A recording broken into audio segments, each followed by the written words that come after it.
నీళ్లు నిధులు నియామకాలు. నీళ్ళేమో ఎక్కడ పోయినాయి, ఫామ్ హౌస్లో పోయినటువంటి విషయం మీకు తెలిసిందే.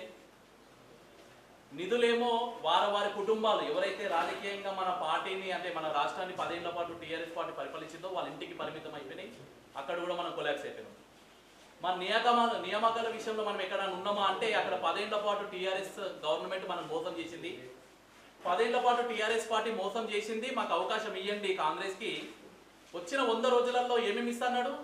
నిరుద్యోగులకు నిరుద్యోగ వృత్తి అన్నాడు. ఆ జాబ్ క్యాలెండర్ వేసి మనకందరూ కూడా ఉద్యోగ అవకాశాలు కల్పిస్తున్నటువంటి వ్యక్తి ఈరోజు 100 రోజులు అయిపోయింది, సంవత్సరం అయిపోయింది, కానీ ఉద్యోగ అవకాశాలు ఎక్కడ కూడా లేవు. మీరు అందరూ కూడా చదువుకుంటా ఉన్నారు, న్యూస్ పేపర్లు చూసి, టీవీలు చూసి. మరి ఎక్కడ పోయినాయి, మా ఉద్యోగాలు ఎక్కడ పోయినాయి అని చెప్పేసి అడిగినటువంటి సందర్భాలలో నిరుద్యోగులను అందరినీ కూడా లాఠీలతో కొట్టించినటువంటి నీచ చరిత్ర కాంగ్రెస్ పార్టీకి దక్కుతుంది. మీరు అందరూ కూడా చూసి. హైదరాబాద్ అశోక్ నగర్ ఎంతమంది తెలుసు? మీరు ఈ విధంగా ఏవైతే చదువుకుంటున్నారో అదే విధంగా అశోక్ నగర్లో ఇల్లు వాకిలు వదిలేసుకొని తల్లిదండ్రుల దగ్గర నెలకు 5,000 6,000 రూపాయలు తీసుకొని వచ్చి హైదరాబాద్లో ఉండి చదువుకుంటూ నేను నా తల్లిదండ్రులకు భారం కావద్దు, నా కాళ్ళపైన నేను నిలబడాలి, నాకు ఉద్యోగం రావాలి, నేను నా కుటుంబాన్ని పోషించుకోవాలి, ఈ దేశ అభివృద్ధిలో నేను కూడా ఒక ముఖ్యమైనటువంటి వ్యక్తిగా నేను ఒక గుర్తింపు పొందాలని చెప్పేసి ఒక యువకుని యొక్క ఆశయం. అలాంటి ఆశయాలకు నీరుగార్చే విధంగా ఈ కాంగ్రెస్ పార్టీ యొక్క ప్రయత్నాలు ఉన్నాయి. అందుగురించి చెప్తున్నా, ఒక లీడర్గా రాలేను నేను, ఒక నిరుద్యోగి యొక్క ఒక బాధగా వచ్చినాను. ఏముందన్నా మీరు కండువాలు కప్పుకుంటారు, మంచిగా నిలబడి స్టేజ్ల మీద ఉన్నది చెప్తారా అని చెప్పేసి అనుకోవచ్చు. కానీ భారతీయ జనతా పార్టీలో ఉన్నటువంటి యువత ఎవ్వరు కూడా రాజకీయాలు చేయడానికి ఎక్కడ కూడా మనం ఆస్కారం ఇవ్వమని. నిజంగా అశోక్ నగర్లో కావచ్చు, దిల్సుఖ్ నగర్లో కావచ్చు, అమీర్పేటలో కావచ్చు, నిజంగా నిజాయితీగా ఎవరైతే చదువుకుంటున్నారో అలాంటి విద్యార్థుల కోసం అనేకమైనటువంటి పోరాటాలు చేసినాం. ఏదైతే గ్రూప్ 1 మీకు తెలుసు, గ్రూప్ 1లో ఉన్నటువంటి ఎలక్షన్ ప్రచారంలో 1:50 కాదు 1:100 కావాలని చెప్పినటువంటి వ్యక్తి ఎవరంటే కాంగ్రెస్ పార్టీ. అది మీకు ఐడియా ఉంది కదా. మరి నువ్వు ఎన్నికలలో హామీలో 1:100 అని చెప్పినటువంటి వ్యక్తివి ఎందుకోసం 1:100 ఇయ్యలేవు అని అడిగినందుకు లాఠీలతో మన కార్యకర్తలను కొట్టి జైలు పాలు చేయించినటువంటి నీచ చరిత్ర కాంగ్రెస్కు ఉన్నది. ఉద్యోగ అవకాశాలు పెంచుతా అన్నాడు, మీకు తెలుసు కదా. గ్రూప్ 1 గ్రూప్ 2కి సంబంధించినటువంటి ఉద్యోగాలని పెంచుతా అన్నాడు. మరి టీఆర్ఎస్ పార్టీ ఏదైతే 9,000 నోటిఫికేషన్ ఇచ్చిందో ఆ 9,000 నోటిఫికేషన్కి ఇంకా 3,000 పెంచి నేను 20,000 ఇచ్చినా 25,000 ఇచ్చినా అని చెప్పేసి అబద్ధం చెప్తున్నాడు. Number 1 point. నంబర్ 2, ఉద్యోగాలు ఇచ్చేసినా అని చెప్పేసి పెద్ద పెద్ద ఓడింగ్స్ చేయించుకుంటాడు హైదరాబాద్ మొత్తం. మీరు చూసేది నేను అంటున్నాను, ఈరోజు ఎంతమందికి ఉద్యోగాలు ఇచ్చినావు అని చెప్తున్నావు కదా, ఎంతమందికి ఆర్డర్ కాపీ ఇచ్చినావు అని చెప్పేసి భారతీయ జనతా పార్టీ అడుగుతుంది. ఇట్లా చెప్పుకుంటూ పోతుంటే అక్కడ 10 ఇయర్స్లో టీఆర్ఎస్ పార్టీ మోసం చేసింది, ఇక్కడ వచ్చినటువంటి సంవత్సర కాలంలో కాంగ్రెస్ పార్టీ మోసం చేసింది. మరి వీళ్ళందరికీ ప్రతిపక్షంగా ఉంటూ మీ పక్షాన పోరాడుతుంది భారతీయ జనతా పార్టీ. ఆ భారతీయ జనతా పార్టీ నుంచి ఎమ్మెల్సీ అభ్యర్థులుగా పోటీలో ఉన్నటువంటి అంజిరెడ్డి గారికి మొదటి ప్రాధాన్యత ఓటు వేసి బీజేపీని ఆశీర్వదించి పంపించాల్సినటువంటి బాధ్యత ఎవరి మీద ఉందంటే మీ మీద ఉంది. కానీ ఇప్పటికీ కూడా వాళ్ళు ఏం ఆలోచిస్తారంటే ఓట్లు అంటే కొనుక్కోవడం మాత్రమే, కాబట్టి ఓట్లను కొనుక్కుంటాం మళ్ళీ అధికారంలోకి వస్తామని ఒక ఆలోచనతో ఉన్నారు. ఈరోజు మీరు దేనికి ప్రిపేర్ అవుతున్నారు? గ్రూప్ 1 గ్రూప్ 2 గ్రూప్ 3కి మెగా డిఎస్సికి వీటికే కదా మీరు ప్రిపేర్ అవుతుంది. ఇన్ని రోజులలో ఎక్కడైనా నోటిఫికేషన్ వచ్చిందా, ప్రాపర్ నోటిఫికేషన్ వచ్చిందా అనేది మీరు అనలైజ్ చేసుకోండి. పేపర్ ప్రకటనలు మాత్రమే తప్ప ఎక్కడ కూడా ప్రాపర్ నోటిఫికేషన్ ఇవ్వలేదు. ఎగ్జామ్స్ పెట్టడం కూడా చిందర విందరగా పెట్టారు, మీకు అందరు కూడా తెలుసు. దాదాపుగా 2 లక్షలకు పైగా అప్లికేషన్ చేసుకుంటే డౌన్లోడ్ చేసుకున్నటువంటి విద్యార్థుల సంఖ్య దాదాపుగా 1,23,000 వరకు అటు ఇటు ఉన్నది. మరి మిగతా వాళ్ళంతా ఎక్కడ పోయినారు? ఇంకా దీంట్లో పెద్ద స్కామ్ ఏంటంటే గ్రూప్ 1 సంబంధించినటువంటి ఉద్యోగ అవకాశాలు 477 అయితే రాత్రికి రాత్రి ఏ విద్యార్థికి తెలియకుండా ఆ షార్ట్ టైంలో ఒక నోటిఫికేషన్ తీసుకొని వచ్చి అప్పటికప్పుడు వాళ్ళ కార్యకర్తలు లేకపోతే వాళ్ళ కార్యకర్తకు సంబంధించినటువంటి వ్యక్తులకు అప్లికేషన్ చేసుకోవడానికి అవకాశం ఇచ్చింది ఈ కాంగ్రెస్ పార్టీ. దాన్ని 540 547కు దాన్ని పెంచడం జరిగింది. అంటే ఇవన్నీ మీకు ఎందుకు చెప్తున్నానంటే అక్కడ అధికారంలోకి వచ్చిన తర్వాత అన్ని వర్గాలను మోసం చేస్తూనే మనలాంటి విద్యావంతులను కూడా మోసం చేసి మనలాంటి విద్యావంతులకు ఎక్కడ కూడా అవకాశం ఇవ్వలేదు. ఎప్పుడంటే అప్పుడు పిలిస్తే వచ్చేటువంటి వ్యక్తి మన ఎమ్మెల్యే గారు. సూర్యనారాయణ గారు మీకు తెలుసు అన్న, ఏ అవకాశం ఉన్నా కానీ నేను ఎక్కడో ఉండి టీవీలలో చూస్తుంటాను. పేద విద్యార్థుల కోసం, చదువుకోవడానికి ఇబ్బంది అవుతున్నటువంటి విద్యార్థుల కోసం, వాళ్ళు తినడానికి తిండి లేదని ఒకే ఒక నొప్పంతో విద్యకు దూరం కావద్దు, ఉద్యోగ అవకాశం దూరం కావద్దు, అలాంటి వ్యక్తులకు నేను అందంటూ ఉంటా అని చెప్పి ఉన్నటువంటి వ్యక్తి మీ మధ్యలో ఉన్నారు.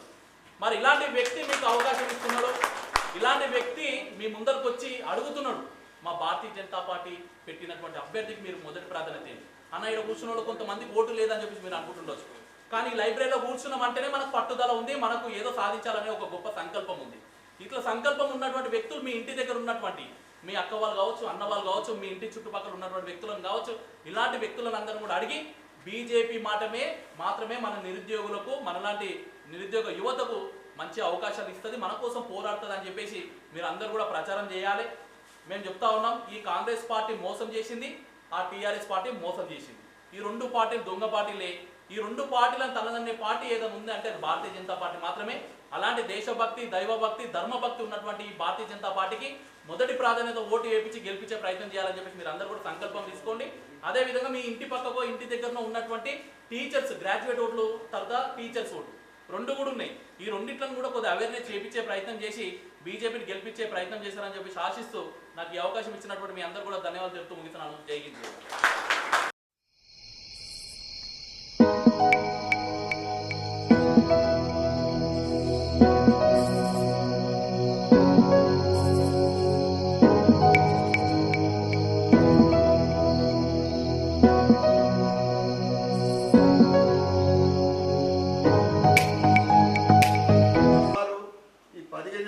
ఒక్కొక్క నిరుద్యోగికి వాళ్ళు 56,000 రూపాయలు బకాయి ఉన్నారు. భారతీయ జనతా పార్టీ ఎక్కడైతే వేరే స్టేట్లలో పవర్లో ఉందో ఇచ్చిన కమిట్మెంట్స్ పూర్తిగా ఇంప్లిమెంట్ చేసే పార్టీ ఈరోజు ఏదుంది, ఏ పార్టీ అంటే భారతీయ జనతా పార్టీ మాత్రమే. ఏదైతే యూత్ డిక్లరేషన్ హైదరాబాద్లో అక్కడ యూత్ డిక్లరేషన్లో ఈ 4,000 రూపాయలు ఇస్తాం నిరుద్యోగులకు, 10 లక్షల రూపాయలు లోన్ ఇస్తాము, ఇవన్నీ ఊటకు మాటలు చెప్పి మళ్ళీ ఇప్పుడు డబ్బుతోటి ఓటు కొనుక్కొని గెలవడానికి ప్రయత్నం చేస్తూ ఉంది. ప్రజలందరూ కూడా ఈరోజు ఓన్లీ యూత్కే కాదు అన్ని వర్గాల ప్రజలకు మోసం చేసింది. మన పేరెంట్స్ ఇక్కడ ఇల్లు లేని వాళ్ళకు కూడా ఉన్నారు. ఇందిరా మైండ్లు అని చెప్పి 100 రోజులు ఇస్తా అని చెప్పి ఇప్పటిదాకా ఒకటి కూడా లేదు. మొన్న 26వ తారీఖు నాడు తెల్లారి మీకు వస్తున్నాయని చెప్పి, అంటే అన్ని రకాలుగా కూడా అన్నిట్లో ఫెయిల్ అయిన ఈ భారతీయ కాంగ్రెస్ పార్టీ, మీరు భారతీయ జనతా పార్టీ, ఎందుకంటే కౌన్సిల్లో మీరు గెలిపించి పంపిస్తే ప్రశ్నించే గొంతుకైతుంది. కాంగ్రెస్ వాళ్ళు లేకుంటే ఇంకెవరైనా గెలిస్తే పవర్ గవర్నమెంట్ దిక్కుండి వాళ్ళు మాట్లాడరు కూడా అక్కడ కౌన్సిల్లో. ఎవరికి మన అన్ఎంప్లాయ్మెంట్ విషయంలో కానీ యూత్ విషయంలో కానీ మాట్లాడే వాళ్ళు ఉన్నారు. భారతీయ జనతా పార్టీ క్యాండిడేట్ గెలిపిస్తే ప్రశ్నించే గొంతుకై మీ తరఫున పోరాటానికి సిద్ధంగా మాజిరెడ్డి గారు కానీ అక్కడ టీచర్స్ ఎమ్మెల్సీ మల్కన్న గారు కానీ ఉంటారని మీ అందరికీ కూడా తెలియజేస్తూ, మీరు మా మహేందర్ గారు చెప్పినట్టు ఇక్కడ కొద్దిమంది ఓటర్లు లేకుండా మన వాళ్ళు ఉంటారు, ఇంకా గ్రాడ్యుయేట్స్ కానీ టీచర్స్ కానీ బంధువులు మన దగ్గర చుట్టుపక్కల ఉన్న వాళ్ళకు కూడా మీరు చెప్పాల్సిందిగా నేను కోరుకుంటూ, తప్పకుండా అమూల్యమైన ఓటు గ్రాడ్యుయేట్స్కు నంబర్ 1 బ్యాలెట్లో, అదేవిధంగా టీచర్ దాంట్లో ఒక నంబర్ 1 అనే వేయాలి. అక్కడ 1 ఇంకా ఏం రాదు, ఓయిని 1 కాదు, ఏది కాదు, 1 వేసి గెలిపించవలసిందిగా మీ అందరికీ కూడా ప్రార్థిస్తూ భారత్ మాతాకి జై.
టీఆర్ఎస్ పార్టీ మోసం చేసింది, ఇక్కడ ఎక్కువ కాంగ్రెస్ పార్టీ మోసం చేసింది.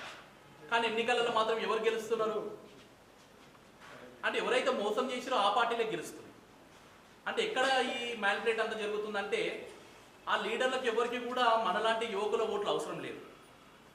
ఇంటికి వచ్చి మన తల్లిదండ్రులకు 1000 రూపాయలు 2000 3000 ఇస్తే అధికారంలోకి వస్తామని ఒక ఆలోచనతో వచ్చారు కాబట్టి ఈరోజు స్కాలర్షిప్లు లేవు, మనకు ఫీజు రియంబర్స్మెంట్ లేదు, మనం చదువుతున్నటువంటి పాఠశాలలో కరెక్ట్ టీచర్స్ లేరు. మీకు తెలుసు ఒక్కొక్క పాఠశాలలో దాదాపుగా 4 సబ్జెక్టులకు ఒకటే టీచర్ ఉన్నారు. డిఎస్సికి ప్రిపేర్ అవుతున్నటువంటి వ్యక్తులకు మీకు అందరూ కూడా అంటే ఎక్కడికక్కడ కొరత ఉంది. మరి ప్రభుత్వం మన గురించి ఎందుకు భయపడతలేదు అంటే మనలో చైతన్యం లేదు అనే ఒక ఒపీనియన్కి వాళ్ళు వచ్చారు. అంటే మన చేతిలో ఒకే ఒక ఆయుధము మనమంటే ఏంది అని నిరూపించేటువంటి అవకాశం ఎక్కడ ఉంది అంటే అది ఎమ్మెల్సీ ఎన్నికలు మాత్రమే. గ్రాడ్యుయేట్ ఎలక్షన్స్ అంటే ఎవరుంటారు ఇంట్లో? ఫార్మర్స్ ఉంటారా, జాబ్ హోల్డర్స్ ఉంటారా, ఎవరుంటారు దీంట్లో? చదువుకున్నటువంటి వ్యక్తులు మాత్రమే ఉంటారు దీంట్లో. గ్రాడ్యుయేట్స్ అన్నప్పుడు గ్రాడ్యుయేట్ ఓట్లు అందరూ కూడా మనం ఉన్నప్పుడు అక్కడ 10 సంవత్సరాల పాటు మనం మోసం చేసింది ఎవరు? TRS government. మీకు తెలుసు. ఎప్పుడైనా కేసీఆర్ గారు మన గురించి ఎప్పుడైనా ఏమన్నా ఆలోచించిండా? ఒక్క ఉద్యోగం అని వేసిండా? నువ్వు అబద్ధం చెప్తున్నావు వాళ్ళు అనుకోవచ్చు. మీ ఊర్లో ఎవరికైనా ఒక్కరికైనా కానీ గవర్నమెంట్ ఉద్యోగం వచ్చిందా 10 ఏళ్లలో? ఎక్కడ కూడా రాలేదు. మీ ఊర్లో ఉన్నటువంటి ఒక్క విద్యార్థికైనా రైట్ టైంలో స్కాలర్షిప్ క్లియర్ అయిందా ఎప్పుడైనా? ఎప్పుడు కూడా కాలేదు. మీ ఊర్లో ఉన్నటువంటి ఒక గ్రామంలో ఉన్నటువంటి ఒక్క స్కూల్ అయినా కట్టించినటువంటి పరిస్థితి ఎక్కడ మనం చూసినామా? ఎక్కడ కూడా చూడలేదు. మరి అవన్నింటిని ఫెయిల్యూర్గా చూపించినటువంటి కాంగ్రెస్ పార్టీ మేము అధికారంలోకి రాగానే ఏమేం చేస్తున్నారమ్మా? మీటింగ్లు పెట్టి రాహుల్ గాంధీని తీసుకొని వచ్చి అశోక్ నగర్లో కూర్చోబెట్టి గ్రూప్ 1, గ్రూప్ 2, గ్రూప్ 3కి సంబంధించినటువంటి సమస్యలన్నీ కూడా పరిష్కరిస్తామన్నారు. ప్రియాంక గాంధీని సరూర్ నగర్ ఎంతమంది తెలిసినో? ఎల్బీ నగర్ దగ్గర ఉన్నటువంటి సరూర్ నగర్లో ప్రియాంక గాంధీని తీసుకొని వచ్చి యూత్ డిక్లరేషన్ చేసారు. యూత్ అంటే ఎవరిమి? మనమే. అందులో డిక్లరేషన్ ఏమి ఇచ్చారు? యూత్కి 10 లక్షల రూపాయలు సాయం చేస్తాం, మహిళలకు చదువుకుంటున్నటువంటి మహిళలకు స్కూటీలు ఇస్తాం, స్కాలర్షిప్లు క్లియర్ చేస్తాం, రియంబర్స్మెంట్లు ఇస్తాం, నిరుద్యోగ వృత్తి ఇస్తాం, 2 లక్షల ఉద్యోగాలు ఇస్తాం. ఏమేమి ఇచ్చిండు? ఇప్పటివరకు ఏమైనా ఇచ్చిండా? ఏమీ లేదు. కానీ ఈరోజు ఏం ముఖం పెట్టుకొని ఈరోజు మన గ్రామాలలోకి వచ్చి పట్టభద్రుల ఎలక్షన్లలో మేము ఖచ్చితంగా గెలుస్తామని చెప్పేసి కాలర్ ఎగిరేసుకొని తిరుగుతున్నారు. మేము అడిగినాం, మజాకులు అడిగినాం, ఎట్లా గెలుస్తారు అనుకున్నాం భయ్ అది అనేసి. అంటే ఏ విధంగా అయితే గతంలో పైసలు పెట్టి మేము ఏదైతే జనరల్ ఎలక్షన్ కొట్లాడామో అదే విధంగా మేము ఈరోజు కూడా అమౌంట్ పెట్టి మేము కొట్లాడి మేము గెలవాలనుకుంటున్నాం అనే ఒక ఒపీనియన్కి వాళ్ళు వచ్చారు. మరి గ్రాడ్యుయేట్ ఓట్లలో కూడా ఈ ప్రభుత్వానికి ఓటేసి మనం గెలిపించినట్లయితే రేపటి నాటికి మన యొక్క గ్రాడ్యుయేట్ ఎవరైతే మనలాంటి యువత మీద నమ్మకం ఈ సమాజానికి ఉంటుందా? ఉండదు. కాబట్టి కొద్దిగా ఆలోచించండి, ఎవరి మంచి ఎవరి చెడు అనేది ఆలోచించండి. భారతీయ జనతా పార్టీ ఎప్పుడు ఎవరి గురించి పోరాటం చేస్తా అంటే దేశం కోసం పోరాటం చేస్తుంది. ఈ దేశం ఎవరి మీద ఆధారపడ్డది అంటే యువత మీద ఆధారపడ్డది. యువత మంచిగా ఉండాలంటే యువత కోసం, యువతకు రావాల్సినటువంటి అవకాశం కోసం భారతీయ జనతా పార్టీ నిరంతరం పోరాడుతూ ఉంటుంది. మరి మీరేం చేశారన్న ఇన్ని రోజుల పాటు అనేసి అంటే 100% చెప్తున్నాం. యూత్ కోసం మేము ఏమేమైతే చేయాలో వాటికి అన్నింటికి అవన్నీ కూడా రావడానికి అనేకమైనటువంటి పోరాటాలు చేసినాం. టీఎస్పీఎస్సీ తెలంగాణకు సంబంధించినటువంటి పబ్లిక్ సర్వీస్ కమిషన్ దాని ముందర అనేకమైనటువంటి పోరాటాలు చేసినాం. రావాల్సినటువంటి ప్రతిఫలాలు వస్తలేవు. ఎక్కడ అన్యాయం జరుగుతుందంటే వాళ్ళ కార్యకర్తల పిల్లలకు, వాళ్ళ కార్యకర్తలు ఉన్నటువంటి బంధువులకు అక్కడ ఉద్యోగ అవకాశాలు ఇస్తున్నారు తప్ప ఎక్కడ కూడా జనరల్గా మీలాగా కష్టపడుతున్నటువంటి విద్యార్థులకు ఎక్కడ కూడా లేదు. మరీ ఘోరంగా చెప్పుకోవాలంటే అశోక్ నగర్లో కానీ, దిల్సుఖ్ నగర్లో కానీ, అమీర్పేట్లో కానీ, స్టడీ సెంటర్లలో కావచ్చు, లేకపోతే లైబ్రరీలో కావచ్చు, 100లాది మంది మనలాంటి యువత మొత్తం కూడా తల్లిదండ్రుల యొక్క బంగారాన్ని కుదబెట్టి నెలకు 2000, 6000, 8000, 10,000 తీసుకొచ్చుకొని చదువుకుంటున్నారు. మరి చదువుతున్నారు కానీ ఇప్పటివరకు నోటిఫికేషన్ ఏమైనా పడుతున్నాయా? పడతలేవు. అట్లా పడనటువంటి మనలాంటి యువతని ఇగ్నోర్ చేసినటువంటి పార్టీలకు చెంపపెట్టుగా ఉండాలంటే ఈ ఎమ్మెల్సీ ఎలక్షన్లో మనం ఓడగొట్టాలి. మన పవర్ ఏందో మనం చూపించాలి. అరే నువ్వు ఎవరో గ్రామంలో ఉన్నటువంటి వ్యక్తుల కోసం నువ్వు ఆలోచిస్తున్నావు, మహిళల కోసం ఆలోచిస్తున్నావు, కానీ ఈ దేశం మంచి భవిష్యత్తు ఇచ్చేటువంటి యువత కోసం ఎందుకు ఆలోచిస్తలేవు అని ఖచ్చితంగా గుణపాఠం చెప్పాలి. యువత తలుచుకుంటే రాజకీయాలను మార్చినటువంటి సందర్భాలు మనం ఎన్నో గుర్తు చేసుకోవాలి. మనమంతా కూడా ఈ ఎమ్మెల్సీ ఎన్నికలలో ఆ 2 పార్టీలు దొంగ పార్టీలు మాకు అన్యాయం చేసినాయి, కానీ భారతీయ జనతా పార్టీ మా కోసం పోరాడుతుంది. భారతీయ జనతా పార్టీలో ఉన్నటువంటి అభ్యర్థి మీకు తెలుసు. మేము ఎప్పుడే కానీ ఏజెండా మీద పోతుంటామమ్మా. భారత్ మాతాకి జయ అంటాం. ఎక్కడ కూడా మేము ఏంటంటే వ్యక్తి గురించి చేయాలం. మేము భారత్ మాతాకి జయ అంటాం, లేకపోతే దేశం కోసం ఆలోచిస్తాం, దేశం యొక్క హితం కోసం ఆలోచిస్తుంటాం. అలాంటి దేశం ధర్మం కోసం ఉన్నటువంటి ఈ యొక్క పార్టీకి మీరు మద్దతు తెలపండి. గ్రాడ్యుయేట్ ఎలక్షన్లలో మనకు సంబంధించినటువంటి వరకు అంజీర్ రెడ్డి గారు ఉన్నారు. టీచర్స్ ఎలక్షన్లలో మనకు సంబంధించినంత వరకు కుమరయ్య గారు ఉన్నారు, మల్క కుమరయ్య గారు ఉన్నారు. వీళ్ళిద్దరికి కూడా మొదటి ప్రాధాన్యత ఓటు వేపించి గెలిపియాలి. అన్న మాకు ఓట్లు కొంతమందికి ఉన్నాయి, కొంతమందికి లేవని అంటారు. కానీ మీ అక్క వాళ్ళు ఉంటారు, మీ ఇంట్లో బంధువులు ఉంటారు, లేకుంటే మీ ఇంటి పక్కన ఉన్నటువంటి వ్యక్తులు ఉంటారు. ఇగో పలానా వ్యక్తులు మీ దగ్గరికి రాబోతున్నారు, మళ్ళొకసారి మమ్మల్ని మోసం చేయడానికి వస్తున్నారు. ఒక విద్యార్థిగా నేను నష్టపోయినా, కాబట్టి నేను నష్టపోయిన ఎవరి వల్ల నష్టపోయినా టీఆర్ఎస్ పార్టీ ద్వారా, కాంగ్రెస్ పార్టీ ద్వారా. వాళ్ళకు ఓటు వేయకండి, మా కోసం పోరాడుతున్నటువంటి ప్రభుత్వానికి వ్యతిరేకమైనటువంటి ఓటు ఈ బీజేపీ పార్టీకి వేయండి అని చెప్పేసి మీరు ప్రచారం చేయాలి. మీరు ప్రచారం చేసి ఏపిస్తేనే ఆ ప్రభుత్వాలకు అనేది ఒక సోయి వస్తుంది. ఆ సోయి వచ్చిన తర్వాత కొద్దిగా ఇప్పటికైనా మేల్కుంటారు. మనలాంటి విద్యార్థులని మోసం చేయకుండా ఇంకా ముందు ముందు ప్రయత్నాలు చేస్తుంటారు.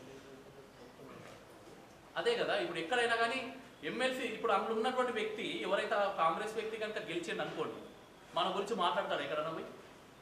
అలా పార్టీలు ఉన్నటువంటి తప్పులను వాళ్ళు ఎక్కడ కూడా మాట్లాడరు. మరి అక్కడ వ్యతిరేకంగా మాట్లాడాలంటే ఎవరు ఉండాలి? అపోజిషన్లో ఉన్నటువంటి వ్యక్తులు ఉండాలి. అపోజిషన్ అంటే ఎవరు ఇక్కడ? బీజేపీ పార్టీ మాత్రం. ఊరుకోండి మా ఊర్లో టీఆర్ఎస్ ఉంది కదా అని అంటారు. టీఆర్ఎస్ క్యాండిడేటే పెట్టలేరు. ఎందుకంటే ప్రజలందరూ కూడా వాళ్ళు నమ్ముతలేరు. అయిపోయింది వాళ్ళ కథ.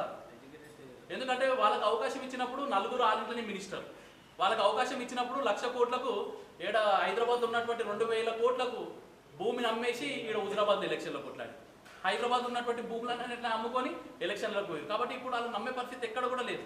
వాళ్ళ ఉనికిని కాపాడుకోవడానికి ప్రయత్నం చేస్తారు. ఇండైరెక్ట్గా కాంగ్రెస్కి సపోర్ట్ చేస్తుంది అక్కడ టీఆర్ఎస్ పార్టీ. కాబట్టి ఆ రెండు పార్టీలు ఒకటే. మరి గుర్తించదగినటువంటి పార్టీ ఏదైనా ఉందంటే భారతీయ జనతా పార్టీ. ఎప్పుడు పిలిచినా మీ ముందరికి వస్తుంటారు అన్న. ఇప్పుడే చూసినాం వస్తుంటే చాలా మంది విద్యార్థులు వాళ్ళందరూ కూడా అంటున్నారు. నేను ఒక 2 దగ్గరికి వెళ్తుంటే అన్న మీరు దేనికి అంటే మేము దేనికి ఒక దానికి ఇస్తాంలే అని చెప్పేసి అన్నాను. అన్న తర్వాత అరే కాదు భాయ్ మేము బీజేపీ నుంచి వచ్చినామంటే అరే బీజేపీ కోసం నిరంతరం మాకు అందుబాటులో ఉండే అన్న, మేము అన్నకు కాకపోతే ఇంకోటి ఇస్తాం. ఎవరిని చూస్తున్నారు ఇక్కడ? అన్నని చూస్తున్నారు ఇక్కడ మీరు అందరూ కూడా. ఏ పార్టీ నుంచి అన్న ఇట్లా ఎమ్మెల్యే క్యాండిడేట్ వచ్చి నిలబడ్డా? ఎక్కడ కూడా నిలబడలేదు. మీకు సమస్య ఉందని చెప్పి తెలుసుకొని 5 లక్షల రూపాయలు ఫండ్ ఇచ్చి, సొంత ఫండ్ ఇచ్చి చేసినటువంటి ఘనత ఈ రాష్ట్రంలో ఎవరికి లేదు, అన్నకు మాత్రం.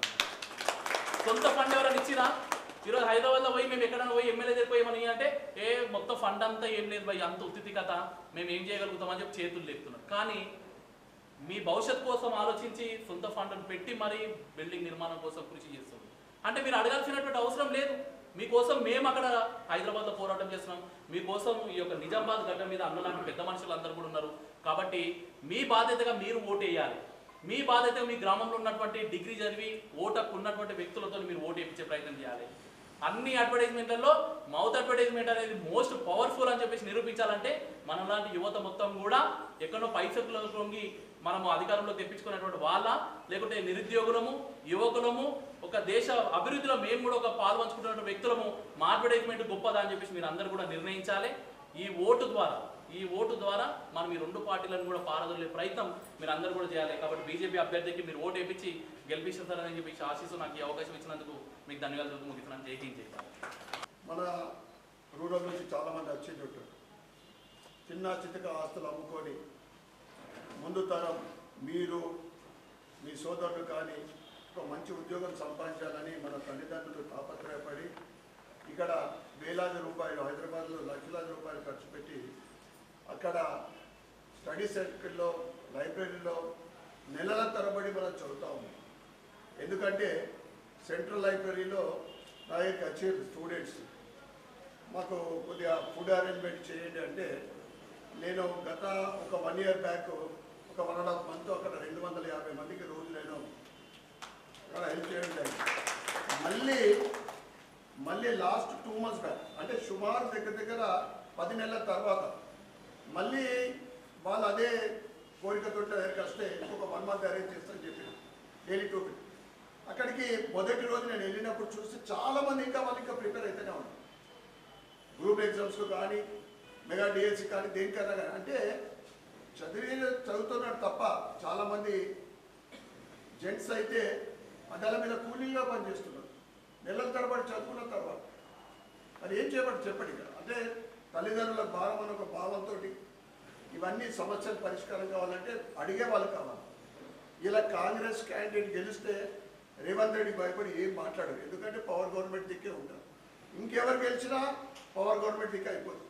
ప్రశ్నించేది అంటే ఇంతకుముందు టీచర్స్ గురించి 317 ఆర్టికల్ గురించి కానీ తెలుసు ఎంత బాధ ఉన్న టీచర్లకు. ఒక దగ్గర వైఫ్, ఒక దగ్గర హస్బెండ్, పిల్లల భవిష్యత్తు, కొందరు సూసైడ్ కూడా చేస్తున్న సంఘటనలు ఉన్నాయి. అన్నిటికీ పోరాటానికి సిద్ధంగా ఉందంటే ఎప్పుడైనా కానీ మీకు తెలుసు బీజేపీ కానీ భారతీయ జనతా పార్టీ ముందుండేది. ఇలా మా బండి సంజయ్ గారు జైలుకు పోయిన తీవ్రత దానికి ధర్నా చేసినప్పుడు పోలీసులతో లాఠీ దెబ్బలతో కానీ వెనుక అడిగేయలేదు. కనుక గ్రాడ్యుయేట్ సమస్యలు పరిష్కరించాలన్న అంటే వాళ్ళు ఇచ్చిన హామీలే భాగ్యలక్ష్మి అమ్మవారి సాక్షిగా డిక్లరేషన్ చేశారు హైదరాబాద్లో, యూత్ డిక్లరేషన్. మీకైతే స్కూటీలు ఇస్తారని చెప్పి అంటే ఇష్టం వచ్చిన హామీలు, వాళ్ళకి ఏం డిమాండ్ డబ్బులతో మేము చేయగలుగుతాం. కానీ ఇలా మొత్తం వాతావరణం ప్రజలంతా కూడా భారతీయ జనతా పార్టీ వైపు చూస్తూ ఉన్నారు. ముఖ్యంగా ఫీ రియంబర్స్మెంట్ విషయం అయితే చాలా మేజర్. మన అసెంబ్లీలో మనం మాట్లాడితే ఈ 14 months కాలంలో ఒక్క రూపాయి కూడా ఫీ రియంబర్స్మెంట్ గురించి అలాట్ చేయలేదు. బడ్జెట్లో చూపెడతారు కానీ అది రిలీజ్ కాదు. అటు కాలేజీ యాజమాన్యం కానీ స్టూడెంట్స్ ఎంత కష్ట అవుతున్నారు, సర్టిఫికేట్ ఇవ్వకపోవడం, ఇవన్నీ చూస్తూ ఉన్నాం. అంటే ఈ ప్రభుత్వం ఎట్లా ఉందంటే అప్పుడేమో బీఆర్ఎస్ ప్రభుత్వము యూత్ 3,000 రూపాయలు మేము నిరుద్యోగ భృతి ఇస్తాము, 1,00,000 ఉద్యోగాలు, దానికి మించి వీళ్ళు హామీలు ఇచ్చేటోడు 2 లక్షల ఉద్యోగాలు సంవత్సరంలో 4,000 ఇస్తామని చెప్పి ఇవాళ ఒక్కొక్క నిరుద్యోగికి 50,000-60,000 రూపాయలు పక్కా అయింది. అంటే ఇది ఏమి ఇచ్చే ప్రభుత్వం కాదు, వాటి మాట కార్యక్రమమే.